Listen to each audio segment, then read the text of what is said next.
Okay, everyone, welcome. My name is Jonathan Bell. I'm the head of department at the Institute of the Americas at UCL. It's a huge pleasure and privilege to welcome you to our annual Eleanor Roosevelt Lecture here at the Institute.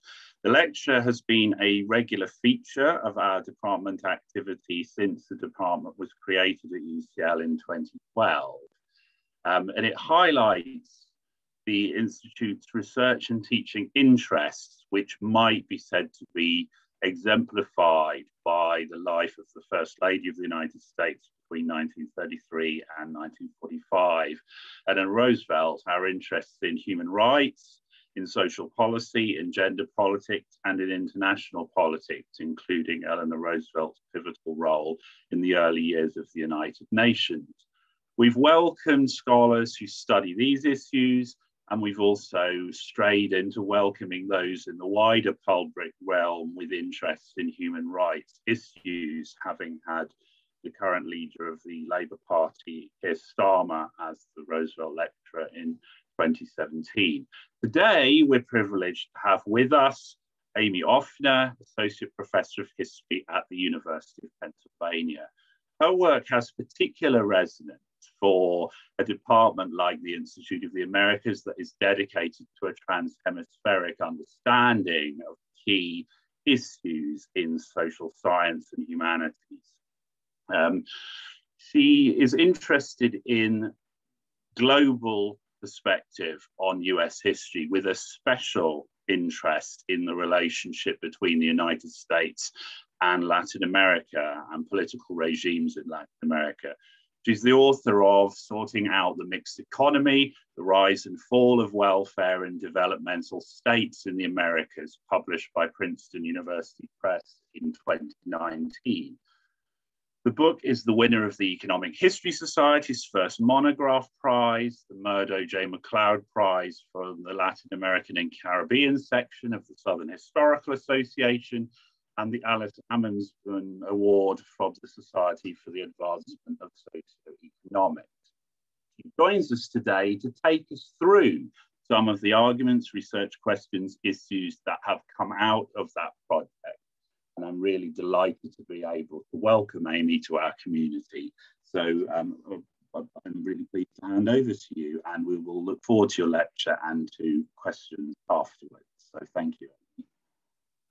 Thank you very much for that generous introduction. Thank you for the invitation to be here. It's such an honor. I wish we could meet in person, but I am really looking forward to the conversation, even by Zoom. I should say that I identify very strongly with the definition of the field that the Institute takes, the idea of the Americas as a unit to study. That is very much the sense in which my research proceeds. So thank you, Jonathan, for the introduction. Thank you to Josh also for the invitation and for organizing this, and to Oscar.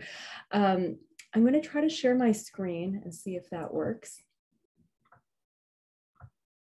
Okay, and let's see if I can set up my own screen so that I can see things. Okay, great. So I'm going to be talking today about my book, Sorting Out the Mixed Economy. This is a book that travels through river valleys, through housing complexes, job training centers, economic planning offices, and college classrooms in order to understand how governments in the capitalist economies of Colombia and the United States first took on widening functions during the decades after 1945, and then how their functions were dismantled, reassigned, and redefined after the 1970s. The book ultimately makes two central points. First, it reveals the influence of Latin American developmentalism on the formation of the US welfare state and on the intellectual and political life of the North Atlantic more generally. In that sense, it takes a central insight of post-colonial studies, the idea that imperialism shapes metropoles, and it applies that insight to the history of the United States. Second, the book argues that a number of practices that we tend to regard today as quintessentially neoliberal inventions actually had earlier lives as developmentalist phenomena. So it finds things that we tend not to remember about mid-century statecraft, things like austere systems of social welfare provision, evolving methods of state decentralization, and novel forms of for-profit and private delegation of state functions. The book concludes that capitalism in the late 20th century wasn't built in simple reaction against Keynesianism and developmentalism. Instead, it was a parasitic formation that appropriated and redeployed key elements of the very order that it destroyed. This argument was my attempt to resolve what I think had become confounding puzzles within the burgeoning literature on the origins of neoliberalism. Most writing on that subject has depicted the 1970s and 1980s as a moment of cataclysmic rupture, a time when spectacularly marginal ideas and practices just obliterated everything that had come before. That literature has suggested, moreover, that those ideas originated in the North Atlantic and mainly among intellectual and political communities on the right. I think that those accounts have a lot of truth in them. They've taught us a lot, but for all that they have taught us, they leave us with some perplexing problems.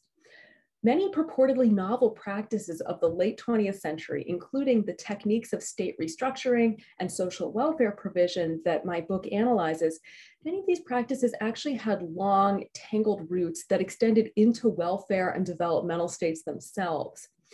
Some of the leading policymakers within the World Bank and the IMF were actually Latin Americans who believed that they were carrying forward the lessons of mid-century statecraft. Radical liberalization programs rarely relied on coups or massive purges, but instead drew strength from existing institutions and officials who had very long careers inside the state. So my book presents a different understanding of the way that political economic orders give way, an understanding that recognizes the mid-century third world as a vital source of ideas, and one that accounts for continuities between successive forms of capitalism. The book is based on research in over 30 archives and repositories in the United States and Colombia, as well as oral history interviews in both countries. It's a book that ranges pretty widely across different domains of life, and it moves up and down scales from local land conflicts up to the functioning of international financial institutions. What I want to do today is give you just sort of a taste of this research by looking at two practices that built Colombia's developmental state, then were adapted in the North Atlantic, and eventually became redeployed to take apart mid-century states in both regions. So we'll start with state decentralization. I think it is a very curious fact that both the making and the unmaking of welfare and developmental states relied on forms of state decentralization that their champions hailed as historically unprecedented. Decentralization was, in fact, an enduring and characteristic form of government in the Americas by the time of the Great Depression. And I argue that it was reimagined and redeployed twice during the subsequent years. First as a developmentalist prescription to expand the responsibilities of weak states, and then later as an instrument to break down existing state functions. So take one example, the birth of Colombia's first regional development corporation, which was called the Cauca Valley Corporation, or the CVC. So in this picture, we see some of the founders and early contractors of the CVC. The CVC was founded in 1954 as a river valley development agency. It was located in one of the richest agricultural regions of all of Latin America, Colombia's Cauca Valley in southwestern Colombia. And it was spearheaded by local capitalists. The founders of the CVC were the leaders of ANDI, which was Colombia's most powerful business association, roughly the equivalent to the National Association of Manufacturers in the United States. These were cosmopolitan capitalists, and they enlisted supporters from the World Bank, the US government, the Colombian government, and they also pulled in a host of international advisors, including David Lilienthal, a noted New Dealer who had been the chairman of the Tennessee Valley Authority in the United States. So together, the CVC and its backers mobilized stories about the Tennessee Valley Authority, this iconic New Deal agency, in order to impress their own lessons on the Colombian government. They argued that the TVA had demonstrated the value of decentralized public administration, and they forced the Colombian government to devolve an enormous range of powers to the CVC. The CVC's conception of decentralization was time-bound. It was not the same as the prescriptions for decentralization that emerged in the 1980s and the 1990s. In its moment, in the 1950s, it had two aspects. First, establishing the CVC required devolving national power to a regional body, and indeed inventing the natural region of the River Valley as a new jurisdiction in Colombian governance. Second, creating the CVC blurred the line between public and private authority as the state vested powers in private businessmen and remade public enterprise in the image of the for-profit private sector corporation. I traced the CVC's history from the 1950s to the 1990s, showing first how its conception of decentralization became central to statecraft during the National Front, which was the anti-communist coalition government that ruled Colombia from 1958 to 1974. During these years, the CVC became a model for other regional development corporations all throughout Colombia, these important public enterprises. And the CVC just campaigned tirelessly for its version of state decentralization. So this is an image from a CVC campaign that began in the 1960s to defend the powers of the country's regional development corporations. It exposes the purported truth of centralism, which is a Bogotano businessman representing the capital city, milking the agriculturally rich Cauca Valley. The capitalists who led the CVC were regional boosters who wanted to wield state power in order to strengthen their hand in local social conflicts. And indeed, in the book, I show how they used state power to dispossess thousands of campesinos during the era of land reform in the 1960s. So they wanted to wield state power, but they didn't want to answer to Bogotá. They depicted the national state and the capital city itself as a usurping, exploitative outside force. As the CVC championed its version of decentralization during these decades, it also became a training ground for a new generation of professional economists whose careers extended from the heyday of developmentalism into its twilight. Economics was invented as an independent discipline in Latin America after the Great Depression. And my book explores the struggle of a nascent profession to establish the nature of economic knowledge, to distinguish economics from management, and to carve out a jurisdiction for economists within the developmental state. I argue that the developmental state itself profoundly shaped the economic ideas of Colombia's first generation of professional economists. It inculcated in them an enduring interest in state restructuring that they carried into the 1980s and 1990s. So I follow the careers of figures like Colombian economist Eduardo Wiesner, who we see here on the screen. Let's see if I can, there we go. We see Eduardo Wiesner here, as he's generally known outside Colombia. Wiesner became the head of the Western Hemisphere Department of the International Monetary Fund in the 1980s, which means that he participated in negotiating structural adjustment agreements all throughout Latin America. A decade later, in the 1990s, he became a consultant on state decentralization at the World Bank. And he argued then, in the 1990s, that decentralization was an essential adjunct to structural adjustment. I show how his writing on decentralization in those decades wasn't sui generis. It wasn't reactive against the mid-century state in any simple way. Wiesner had never been a dissident outsider to mid-century state building. He was a product of it. His interest in decentralization actually dated to the 1960s, when he was a young man in Bogotá and an admiring analyst of Colombia's decentralized agencies like the CVC. Over the course of decades, Wiesner turned the idea of decentralization over in his mind. He refashioned it and redeployed it to meet new crises until finally in the 1980s, he proposed to create a completely restructured decentralized state, one that actually took power away from the mid-century agencies that had once symbolized decentralization in Colombia and handed power and responsibility instead to departments and municipios, which are roughly the equivalent of US states, counties, and county seats. So the result was a completely different conception of decentralization, one that we tend to remember as a replacement for an old centralized system. Our memory of decentralization as a practice associated with the demise of the mid-century state and not with its construction owes to the self-understanding of figures like Wiesner, who in the 1980s and 1990s distinguished their new prescriptions from older ones by constructing a retrospective understanding of the mid-century state as a centralized behemoth. In doing so, they obscured the origins of their own ideas, and they erased the long and tangled lineage of the practice that they promoted. Throughout my book, I find people doing exactly what Wiesner did, drawing out what they considered the true lessons of development projects, and in the process, producing quite unexpected prescriptions. The foil to Wiesner in the book is David Lilienthal, who drew his own lesson from the history of the CVC.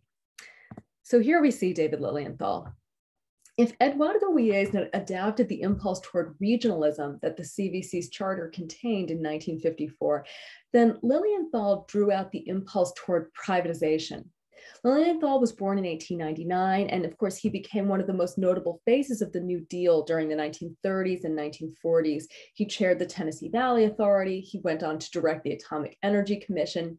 This image of him on the screen would, I think, surprise some US historians who know him as a symbol of public enterprise and public regulation. But as I show, in the 1950s, David Lilienthal embarked on a second public career as a private businessman, and he actually wrote a book defending the sprawling modern corporation called Big Business. And this image on the screen is the cover of a condensed, abridged version of that book that General Motors published and distributed to its own employees in order to counteract labor and the left. During the 1950s, Lilienthal remade himself as an international development consultant, peddling lessons from the TVA, and he found his first contract in Colombia working for the CVC.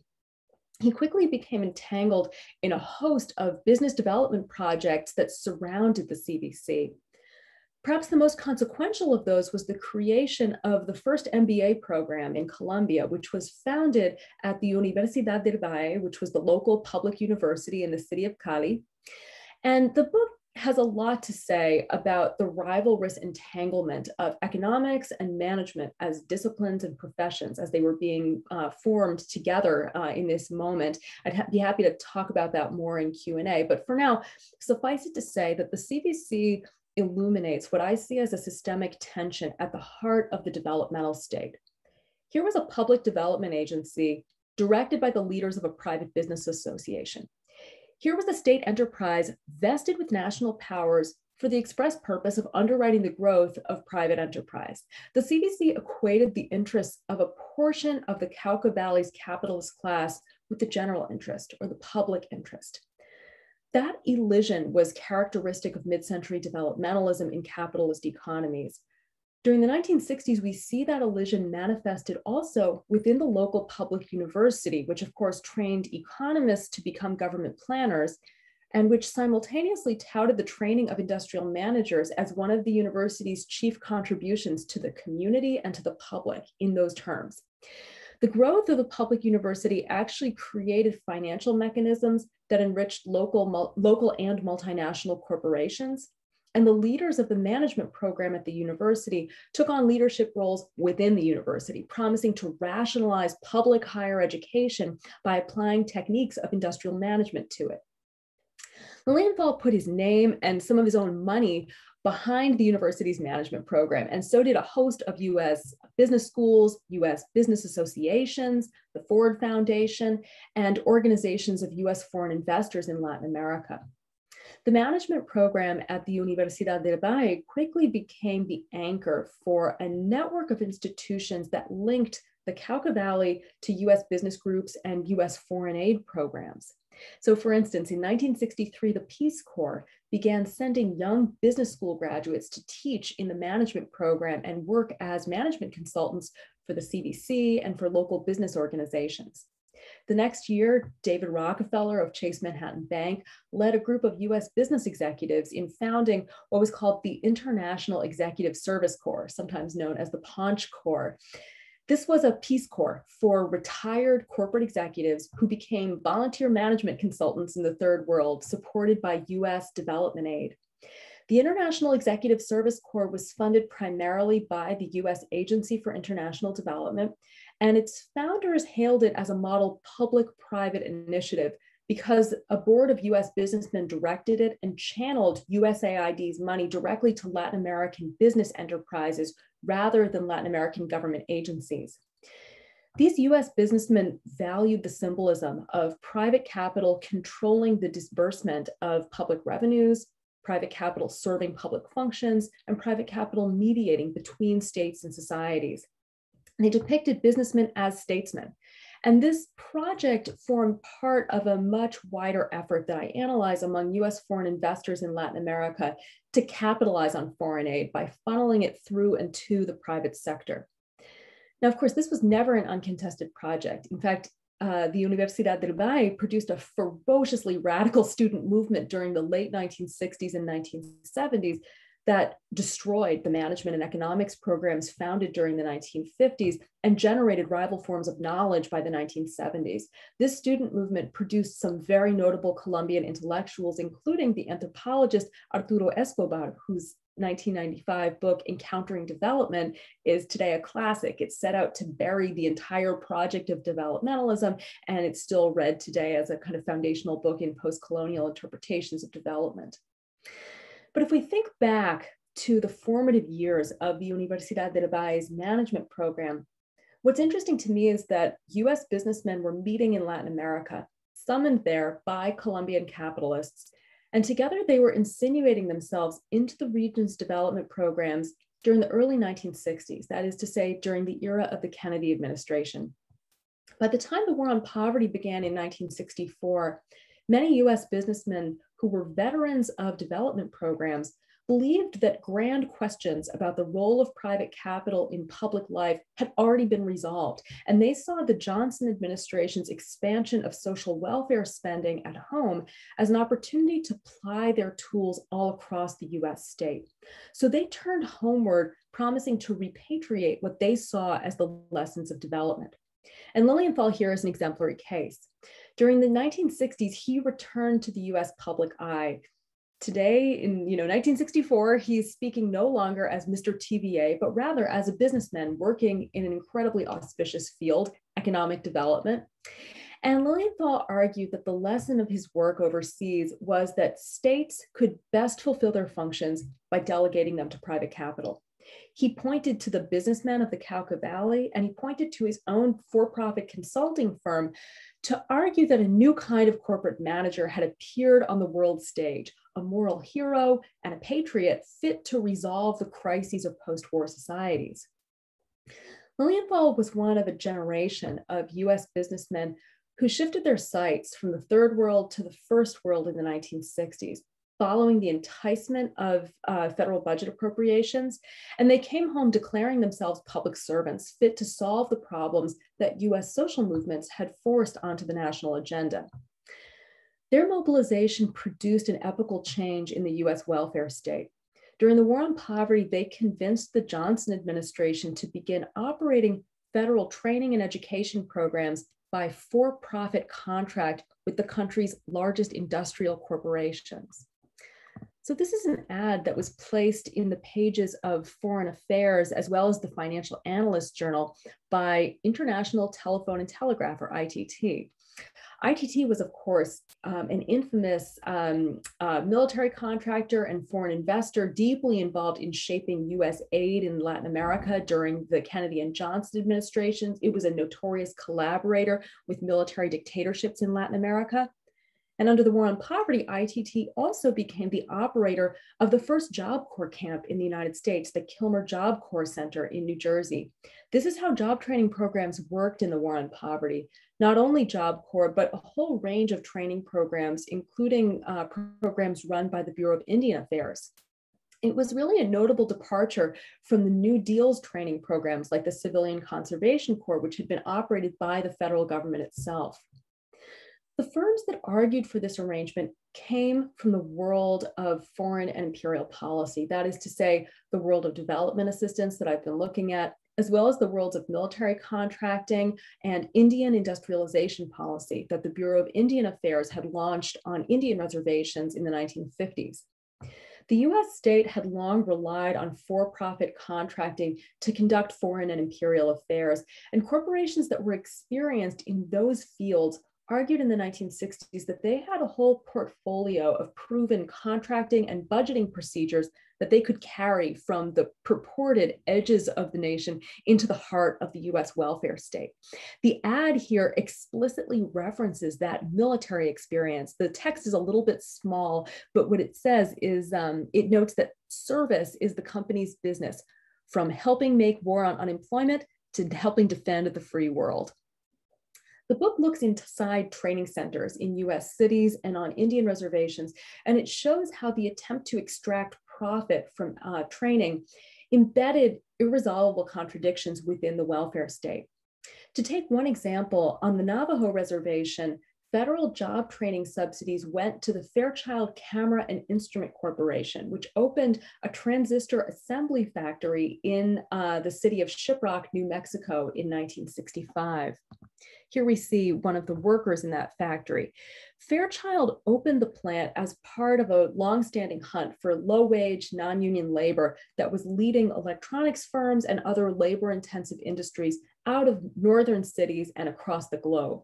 Certainly among historians, Jefferson Cowie's work has made RCA and the electronics industry preeminent symbols of 20th century capital flight that devastated major manufacturing centers and hobbled the US labor movement.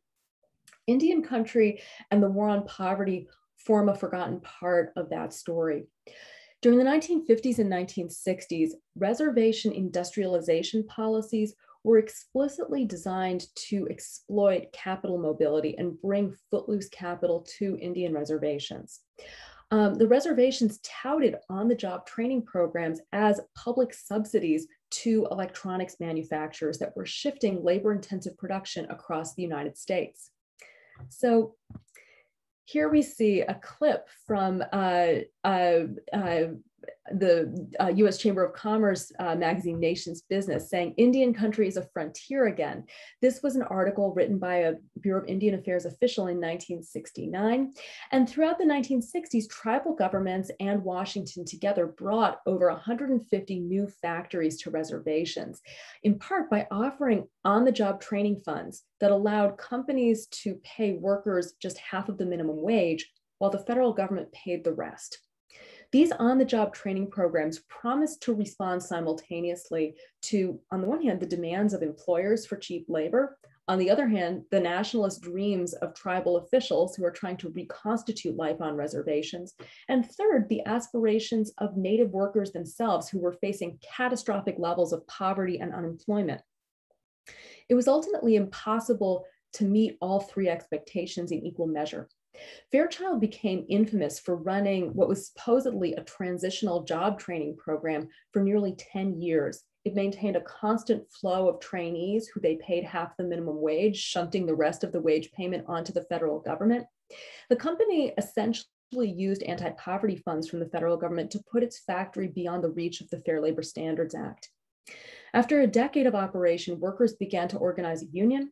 The Bureau of Indian Affairs itself threatened to cut training funds, and the American Indian movement took over the factory to publicize the workers' grievances. As employees organized and job training subsidies seemed about to run out, Fairchild did what electronics manufacturers had always done in those circumstances. It shut the factory and it moved production. Workers who had gone to Shiprock looking for employment ironically had found themselves inside a program that Fairchild was using to undermine the long-term prospect of stable and well-paying employment in the United States. On Indian reservations, the War on Poverty's job training programs deliberately exploited a notorious pattern of capital flight and ultimately exposed workers to the devastating consequences of that practice. By 1967, the War on Poverty's job training contractors were capitalizing on their experience in manpower training to present themselves as general authorities on education. They began to win contracts with US public schools during the late 1960s. Initially, they won small contracts with individual local school districts. And in 1970, they received a boost when the Nixon administration signed what were called performance contracts that sent for-profit corporations into 18 public school districts across the country. Here we see a 1970 cartoon drawn by actually a public school art teacher in Connecticut named Tom Howd. This was published by his union, the American Federation of Teachers, and it's satirizing performance contracting. We see the fictional Ajax Learning Corporation telling the local board of education, ours is a cash or a crash program in education, sign right here. Performance contracting was a procedure that was taken from the Pentagon. It referred to the practice of outsourcing functions to private industry and paying on the basis of measurable results, in this case, standardized test scores. The application of performance contracting to education in the late 1960s and 1970s illuminated yet another way in which the welfare state was built by adapting procedures from US foreign policy. What we see here is the origins of for-profit educational contracting in the United States, which is often imagined as a very recent invention, but was in fact born as an instrument to build the welfare state in the 1960s. That is not to say that it was a benign practice or that anyone should regard it with nostalgia. Instead, it reveals the contradictions of the welfare state, which was shaped by capital and was in very important ways a service to capital. So we seem to have come a long way from David Lilienthal, TVA chairman. But what's interesting in all of this is that David Lilienthal's career was woven through this whole story. Lilienthal spent the 1960s as, I think of him as like an organic intellectual among US businessmen, a member of domestic business associations and a prolific writer and speaker who made the case for private capital as a guarantor of the public good. By the 1970s, Lilienthal participated in writing a report at the Committee for Economic Development that celebrated performance contracting in US public schools. From Lilienthal's perspective, these new prescriptions for-profit contracting in social services weren't the undoing of the New Deal or of mid-century developmentalism. Instead, he thought that they were the final product of a long crusade against state centralism that he had been engaged in since his own days as a New Dealer. So we've seen here multiple adaptations of the principle of state decentralization. On the one hand, Eduardo Wiesner reimagined the mid-century commitment to regionalism by proposing to redistribute state powers across the national territory and among subnational governments according to a new pattern in the era of structural adjustment. And on the other hand, Lilienthal turned the idea of state decentralization into new prescriptions for-profit privatization of social services. A second phenomenon that I explore in the book is the growth of austere build-your-own-home programs. So in the early 1960s, the Colombian capital of Bogotá became the site of the largest housing project built in Latin America under the Alliance for Progress, which was this inter-American development initiative launched during the Kennedy administration as a reaction against the Cuban Revolution. Ciudad Kennedy, which you can see here in 1965, was initially designed to house 84,000 people, and it initially or eventually became an international exemplar of what was called aided self-help housing, which was a characteristic policy of mid-century developmentalism. I should also note that Ciudad Kennedy is on the cover of Ricardo's book. It's truly a landmark development. Self-help housing assigned governments the tasks of titling land, extending mortgage loans, supplying materials, and supervising construction, while recipients themselves went out and built the housing, paid off their mortgage loans, and became private property owners. Aided self-help was a program that allowed cash-strapped governments to fulfill their mandates by transferring to homeowners the burdens that the governments couldn't bear themselves. In Colombia, it illuminated what I see as the essential hybridity of the developmental state. One of the country's most prominent decentralized agencies, created in the 1930s, financed the homes, private volunteer labor erected them, and the final product was a home-owning middle class that idealized private property and demanded that the government deliver it. The austerity of the project is not much remembered today, but it was actually quite characteristic of social policy under the Alliance for Progress. The 1960s are often remembered as a time of public munificence, but that was never quite the case in the areas of housing, health, and education. Those areas of social policy were generally circumscribed by, first, the fiscal strangulation of a government that struggled to raise tax revenues, and also by the terms of US and World Bank loans. Both of those institutions maintained that if you wanted to accelerate growth in the third world, then governments had to concentrate their public investments in industrial production and closely related infrastructure. So for the time being, they said, social welfare programs just had to function on a shoestring. As a result, the Colombian government and US development agencies preferred programs like self-help housing, a system that deliberately pushed costs and risks onto recipients themselves and demanded that they perform a great deal of unpaid labor. Housing planners who were working within the poorly financed social agencies of the third world were thus generating a model of social welfare provision that was internally suited just as well to an era of fiscal retrenchment. Looking out from Colombia, my book explores the adoption and adaptation of self-help housing at the World Bank and in the United States itself, where interestingly, it became a national rural housing policy in the 1960s under the War on Poverty. I've emphasized the austerity of the program, but in both Colombia and then in the United States, we really see the contradictory promises of a program that was certainly austere, but that also decisively expanded the reach and responsibilities of the welfare state. In the US, self-help housing directed federal housing funds to farm workers and Indians living on reservations, who before the 1960s had had little to no access to federal homeownership programs. The champions of self-help housing in the United States included Native American nations and Bureau of Indian Affairs officials who were trying to rebuild life on reservations after over a decade of federal efforts to dissolve them. Social democrats in the United States promoted self-help housing as one piece of a much larger housing program for the United States that centered on tenant-controlled public housing. The program's champions also included African Americans who were systematically shut out of the conventional mortgage market by redlining and discriminatory real estate practices. Indeed, the peregrinations of self-help housing expose what I see as the multiple circuits that connected the US and Latin America. We've already seen the circuits that were forged by businessmen whose firms lived and died by public subsidies and who made a place for themselves within every anti-communist state project that would have them. In self-help housing, we see instead the internationalisms of a variety of dissenters on the North American continent who assigned their own ideals to the owner-built home. So this is an image from California's San Joaquin Valley, where the American Friends Service Committee created one of the country's most prominent self-help housing organizations during the early 1960s. It was called Self-Help Enterprises. The American Friends Service Committee was and is, of course, a Quaker organization committed to pacifism and racial equality.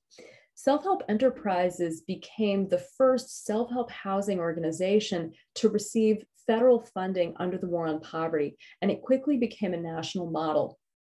So here in the San Joaquin Valley and all across the rural United States, self-help housing was building the welfare state, but it was a peculiar strategy for doing so. While it brought federal funds to people and communities that had had really precious little access to them before, the program also retreated from the model of public housing in that it channeled much smaller subsidies to the poor, and it sidelined public property ownership as a foundation of shared economic security. From the 1960s to the 1980s, I show how self-help housing programs passed hand to hand, crossing world regions and crossing decades, becoming ever more austere and diminutive in the process until eventually these programs became symbols of neoliberal capitalism and post-developmentalism. Indeed, the policy acquired fundamentally new meanings over time.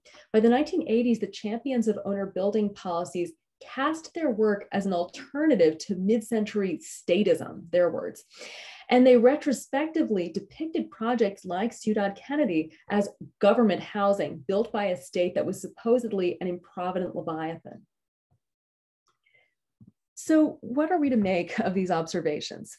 I want to be very clear that I am not arguing that the form of capitalism that existed at the end of the 20th century existed in the 1930s or the 1960s.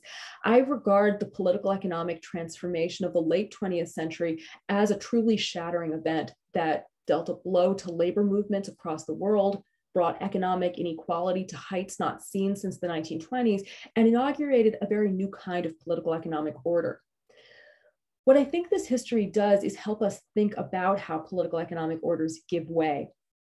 For good reason, much writing on the unraveling of welfare and developmentalist projects has depicted roughly a half century of conflict between right and left and between capital and labor, culminating in a political and intellectual coup from the right during the successive crises of 1973 to 1991. So the oil shocks and stagflation, the debt crisis, the collapse of the Soviet Union. These stories and the protagonists of these stories are rightfully known to all of us today because they have earned their ignominy, and they include neoclassical and Austrian economists, right-wing business and religious networks, military dictators, the Carter, Reagan, and Clinton administrations, the World Bank and IMF, and an army of US foundations and think tanks. These stories rely on an image of a world turned upside down through the mobilization of the right and through overwhelming southward projections of power from the North Atlantic into the Third World. And those dynamics are clearly important. But this image of how change happens would certainly surprise scholars of other epochal transformations, whether the age of revolutions, the era of slave emancipation, the crisis of the Great Depression, or the post-1945 process of decolonization. All of those upheavals remade societies not by inverting their every feature, but by extinguishing a few of their defining elements and breathing new life into others. All of them were multi-sided transnational processes in which influence moved in many directions across lines of imperial, national, and social division. And all of them involved a great deal of narration in the moment and commemoration afterward that produced memories of past orders convenient to the projects that succeeded them. I regard our own world as the product of just such an epochal transformation, and I see stories of total rupture and inversion as a form of memory that clarifies conflict in the present day, and in that sense makes contemporary political conflict possible. In place of this image of a world turned upside down or of a marginal set of ideas displacing all that came before, I've come to think of the conflicts of the 1970s, 80s, and 90s as having sorted mid-century practices from one another, obliterating some of them, redeploying others, and retrospectively redefining them all as elements of two different eras. I call this a process of sorting out the mixed economy, and I want to take a minute to explain that language. In the United States, Colombia, and much of the first and third worlds, mid-century policymakers and intellectuals commonly invoked the notion of a mixed economy to describe capitalist orders. It was, I think, an evocative term of its time, and I think it's also a powerful concept for historians to think with. In its moment, the mixed economy was an imagined path between laissez-faire and socialism, or between the stylized ideas of pure private competition and complete state ownership. In that wide expanse in the middle grew a remarkable variety of lived practices. States grew by local and private delegation. Tax-starved governments supplemented public spending with private volunteer labor, and businessmen made claims to be legitimate stewards of the state. By design and as a point of pride, every project of purported state-led development was in equal measure a private initiative. Every national economic plan intersected with a business plan, and policymakers routinely debated just which government agency or for-profit corporation or nonprofit community organization could best carry out a given task under very immediate circumstances.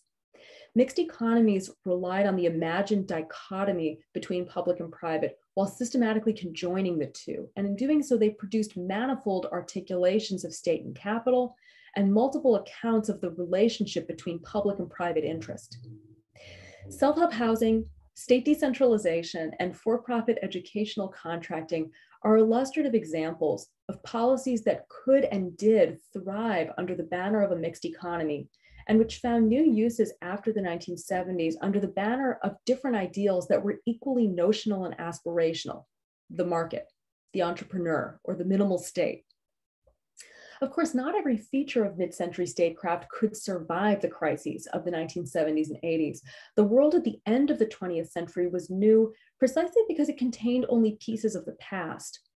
New demands for fiscal retrenchment and regressive redistribution functioned as a sieve that sorted mid-century practices from each other, imperiling or annihilating some while putting others to new ends.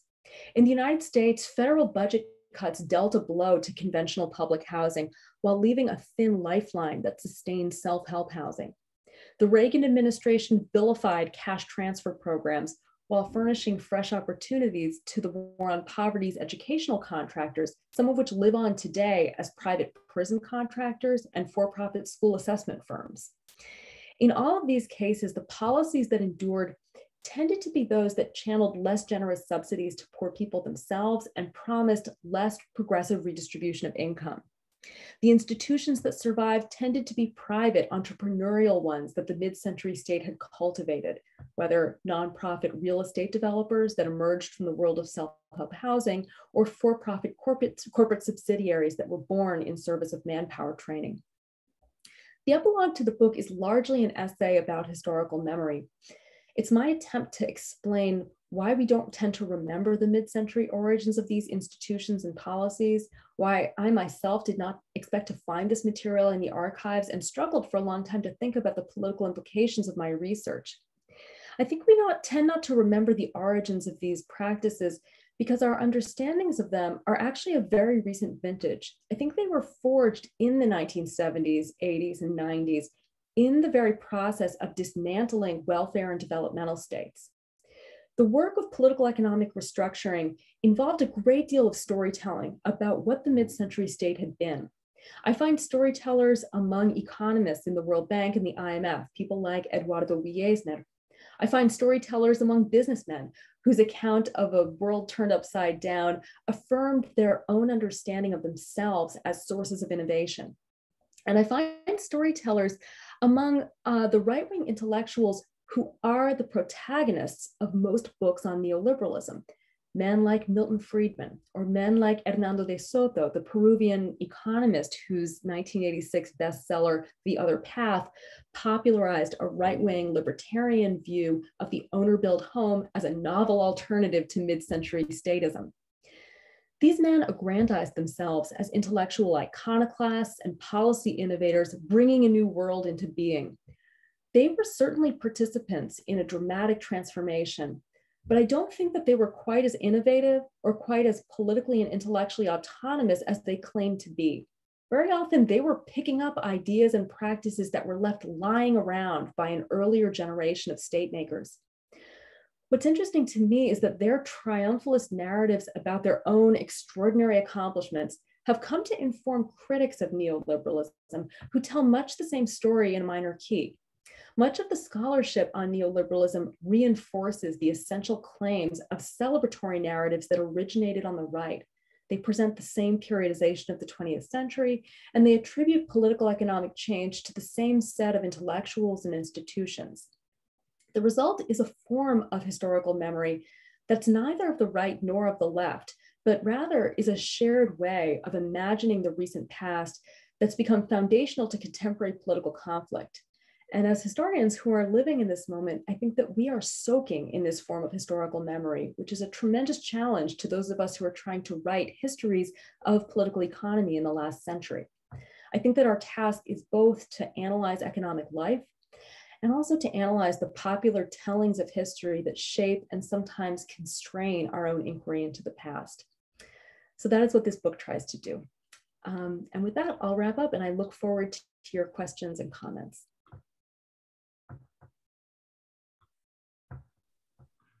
Great, thank you very much, Amy, for that really stimulating lecture that both speaks to those complex transnational interactions that build private and public intersections around development, welfare state building, but also seeing how the seeds for what we've come to know as a neoliberal turn in global political economy were embedded from the very origins of many of the processes of statecraft and state building. So it's really interesting. And as someone who was giving a lecture that argued something very similar, but on the lines that neoliberal turn can be when you pull together the history of welfare states and the history of sexuality and gender, you can see that, again, embedded from the very beginning with the origins of dismantling from the way of including and excluding policy making. So really rich lecture. I've got lots of exciting things coming up in my mind from it, but I'd like to open it up to questions because I know there'll be a lot of people very interested in this topic. So you can raise your hand. There's a function at the bottom of the screen, and there's also the chat function, but it'd be great if we could get a conversation going as well.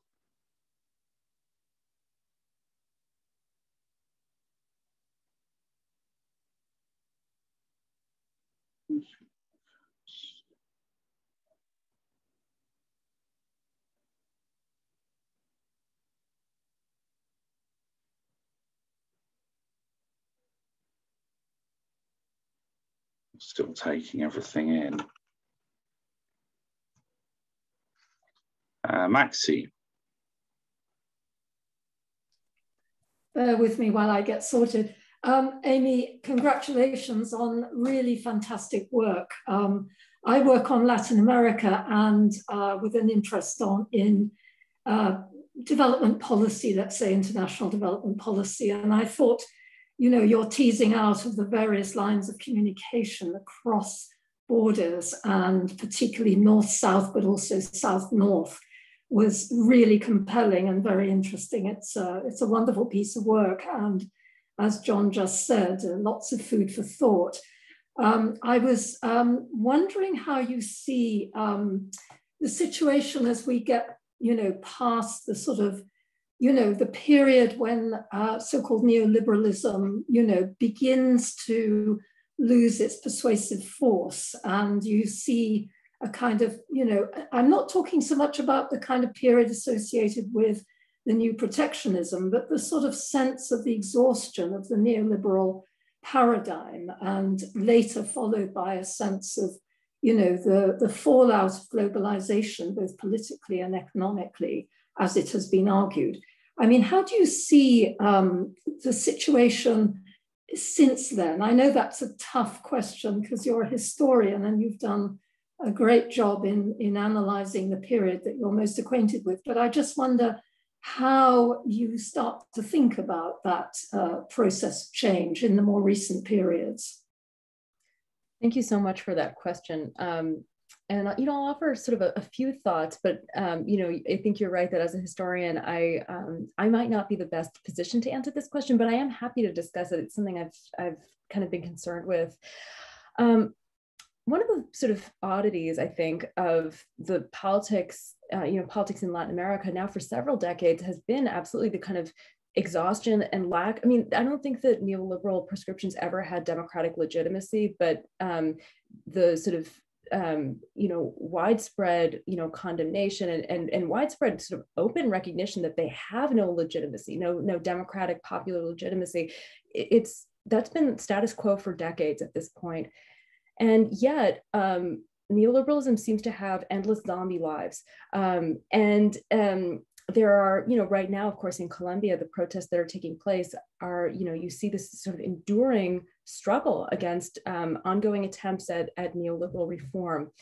And one of the things that I think gives neoliberalism or neoliberal prescriptions their kind of staying power and their endurance is the fact that I think that they have very deep roots.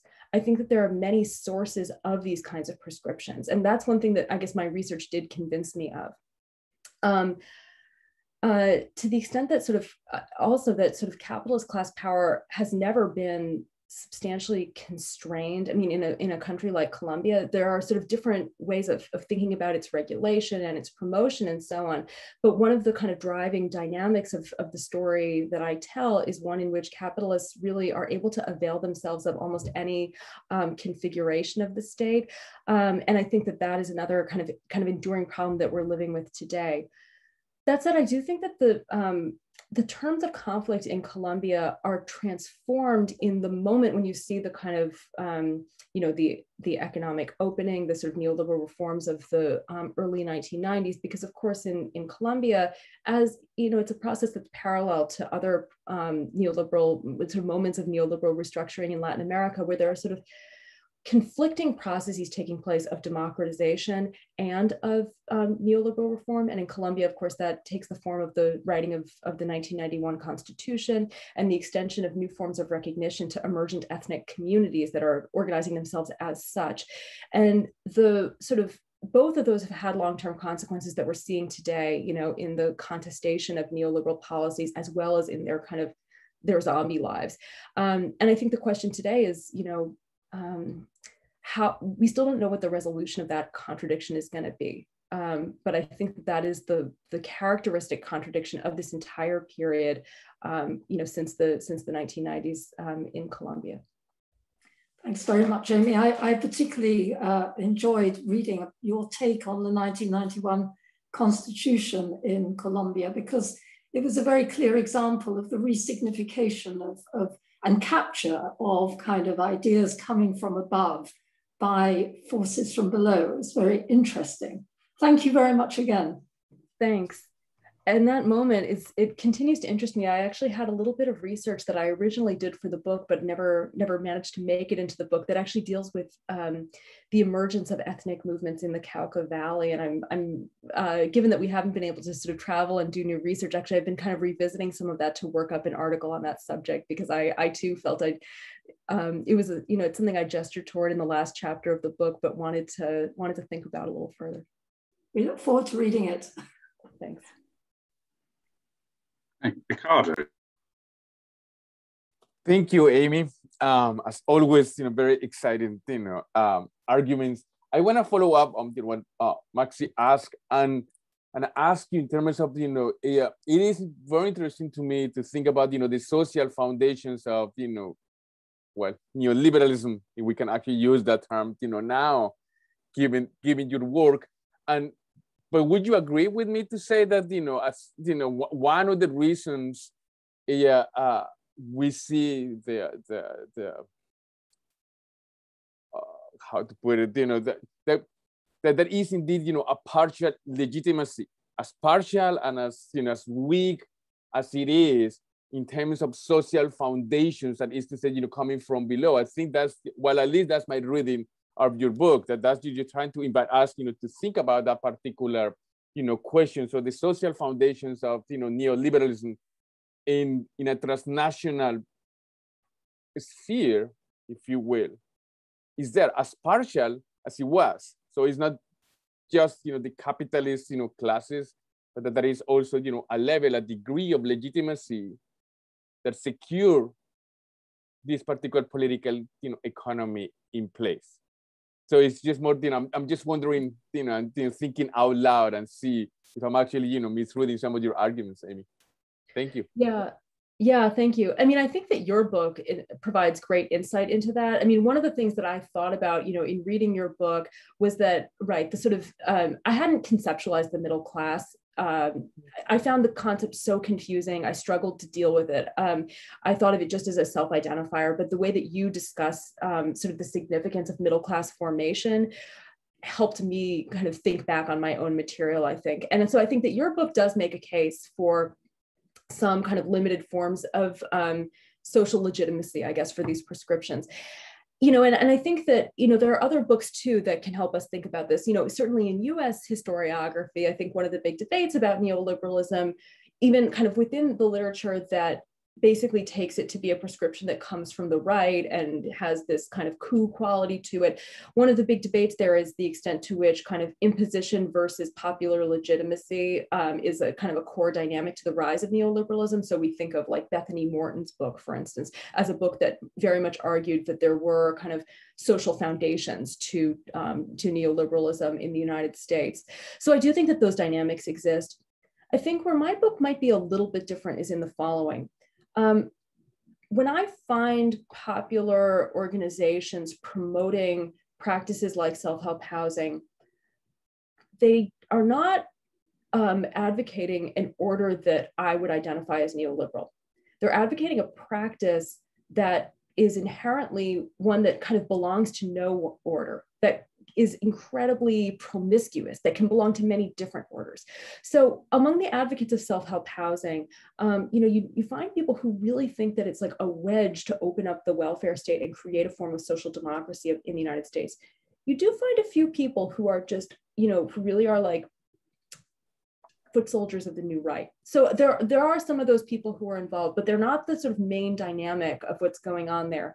So when I look at a program like self-help housing, what I find are people who, everyone involved in this thinks they're like halfway to something, but almost nobody thinks they're halfway to Ronald Reagan, And so I think that there is a lot of popular buy-in to all sorts of things that come to be elements of neoliberalism later on, but that's a little different from saying that there's a lot of popular support for the package of neoliberalism and the set of meanings that get conferred on those practices, like after the 70s, 80s, and 90s.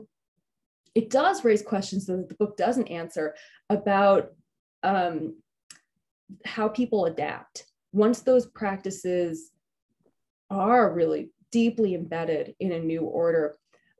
For instance, when I look at self-help housing, the organizations that were created in the 60s, many of them still exist today, and people working in them have all sorts of different political ideas. In some ways, some of them are the same people who started the organizations actually, or were involved for a long time, and have some of the same kind of range of views.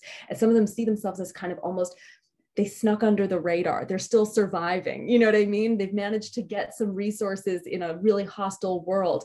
And some also, would say very candidly, if I asked, it's interesting that you guys have gotten support from every manner of government, and they'll say, yeah, that's one of the things about this program. And so I think that, those kinds of programs, I think, can still be incubators of forms of politics that can be, maybe provide glimpses of a different kind of order, but they also can just be ways of coping and surviving. And that form that you might characterize as maybe acquiescence to an order that maybe they didn't intend to be authors of. And I might not say that they are exactly authors of, but that, you could read that as a form of kind of social legitimacy. I think that that's one way to read it. Thank you, Amy. I want to ask Amy about, get a little bit more about what you talked about with the conundrum in your epilogue about, you can see how some of these actors who would self-style themselves, if not as neoliberals, certainly as people who were prophets of a changed economic order after the 1970s, you can see how they would want to drive a particular narrative and build a particular view of the recent past that allows for that sort of rupture moment. But I'm still intrigued about, and I'm still wondering about, why have scholars, why has there been this age of fracture, great exception kind of narrative? I'm still a bit sort of confused about it. And I think one of the things I want to ask you about is it that they haven't focused, that this question of something like the welfare state, for instance, which is a term you used a lot in your lecture, but what is the welfare state in an America's context, US and more widely? We need to be precise about what we're talking about. Social security is not Great Society anti-poverty program. Many people don't come under any kind of welfare state that we might conceptualize it in international terms in the United States, or very little of it. It's very protean.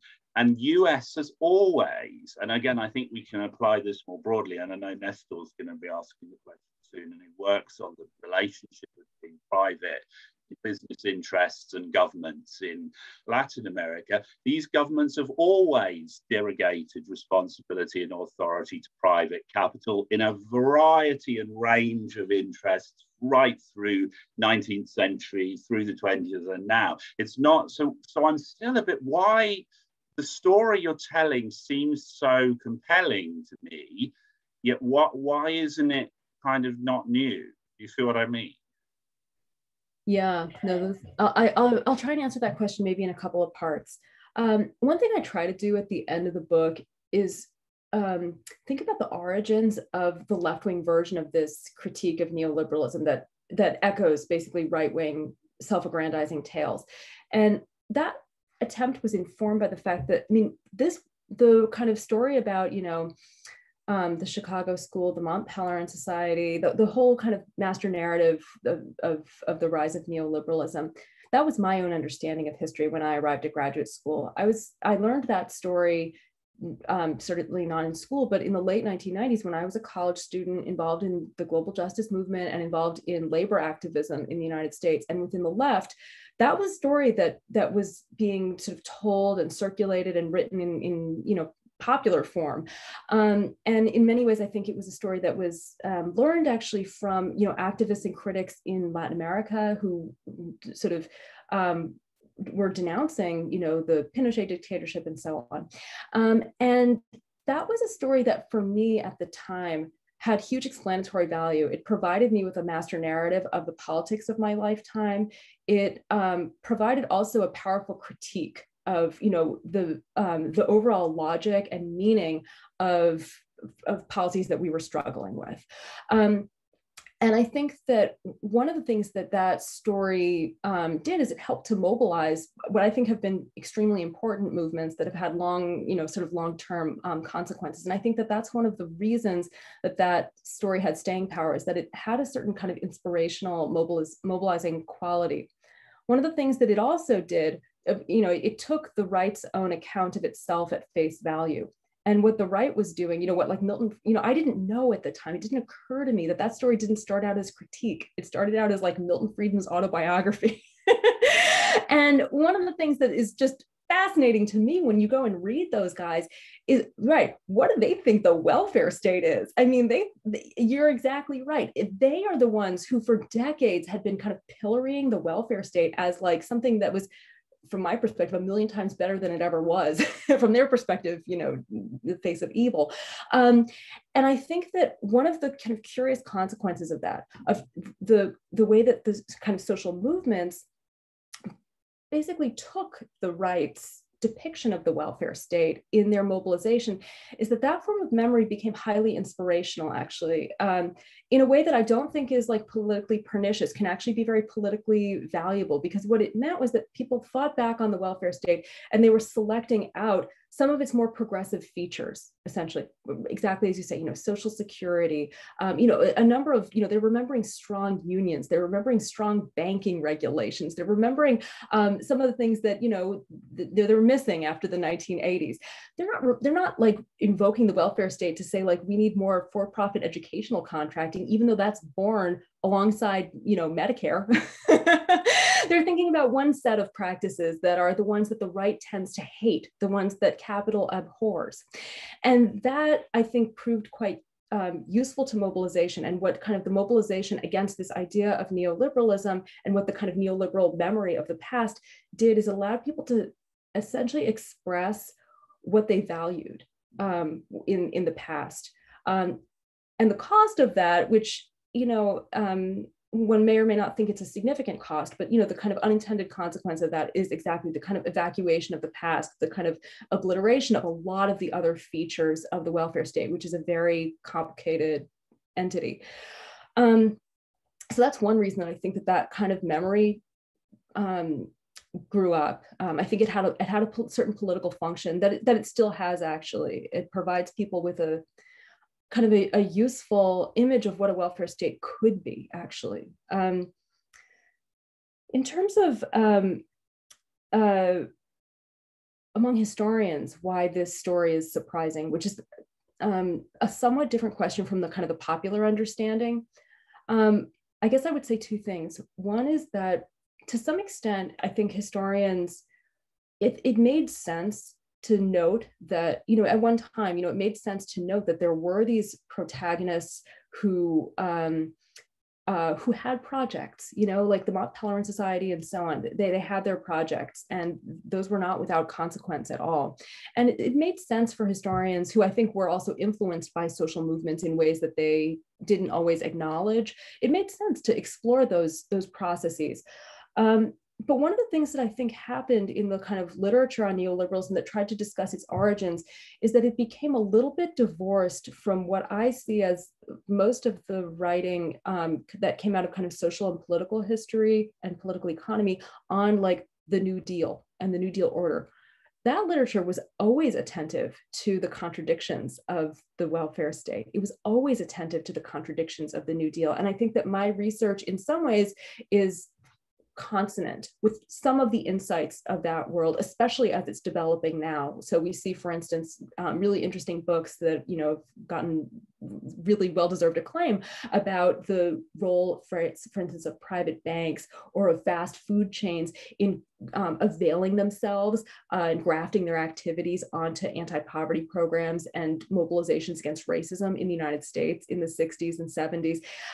That work is not coming out of like the literature on, you know, kind of what are the origins of neoliberalism. It's coming out of this kind of longer tradition of trying to analyze urban development, the nature of the New Deal, the way that the US government, as you say, has always delegated power. And so some of what I think needs to happen is like an integration of the self-styled literature on the origins of neoliberalism, which has tended not to always take the insights of this other literature with, I think, what is the kind of core of kind of domestic histories of social welfare, urban development, and state formation. So I hope that that's starting to happen. Yeah, no, I think it is, and it's a really interesting conversation, putting those ideas in dialogue and thinking backwards and forwards at the same time, I guess, as well. Nestor, did you have a question? I know we're coming towards the end, but I thought Nestor had it. No, I'm okay. Amy already answered my question. Thank you very much. Thank you very much for the talk. Very interesting. Thanks. Did anyone else have a question to ask? Josh?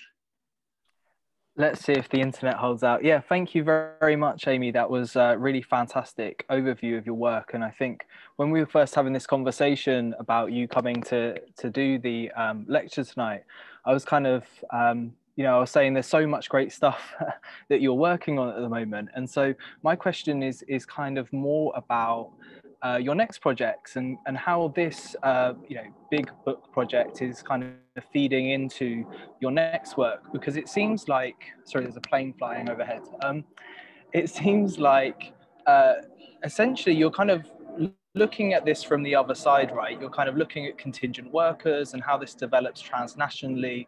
And so I'm just kind of wondering, to what extent is that now more of a bottom-up than a top-down story? And are you kind of actively trying to do that? Or am I kind of misreading your future work that may not even be underway yet? But I'm just quite excited to hear about really moving from this project onto your next ones. And of course, Debt in Indian Country as well.